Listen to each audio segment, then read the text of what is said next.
হাতখনে একো কৰিব নোৱাৰা হোৱাৰ পিছৰ পৰাই এতিয়া মূৰটো লোকেই ধুৱাই দিবলগীয়া হৈছে। চ' এইফালে ভাগিনে মোক ধুনীয়াছে চুলিখিনি ঠিক কৰি দিছে।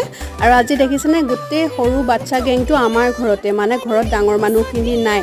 তাৰপিছতে আহিলে মামা ল'ৰাটোৱে লৈ আহিছিলে আমাৰ কাৰণে চিংৰা। চ' সকলোৱে মিলি ধুনীয়াছে চিংৰা খালোঁ। আৰু ভণ্টিয়ে ক'লে যে আজি আমি যিহেতু গোটেইখিনি আছোঁ তো এটা স্পেচিয়েল কিবা খাম। তো তাই কিন্তু পোলাও বনাব নাজানে, মই শিকাই দিলোঁ কেনেকৈ পোলাও বনাব লাগে।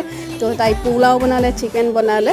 আৰু আপোনালোকে যিহেতু মোৰ ভিডিঅ'খিনি চাই পেলাই ইমান মৰম দিছে, চ' থেংক ইউ ছ' মাছ। আৰু যিসকলে আজি প্ৰথমবাৰৰ বাবে চাইছে, চ' সকলোৱে মোৰ চেনেলটো ছাবস্ক্ৰাইব কৰি দিব আৰু বেল আইকনটো টিপি দিব।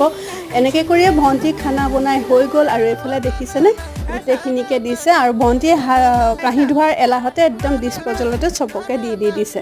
চ' ভাল লাগিলে আজিৰ দিনটো। আৰু ইমানেই উৎপাত, ইহঁতৰ উৎপাতবোৰ কথা কি ক'ম, কিন্তু ভালো লাগে বাৰু। চ' আজিলৈ ইমানেই আছিলে, বাই। আজি এনেকৈ কৰি খাই দিছোঁ।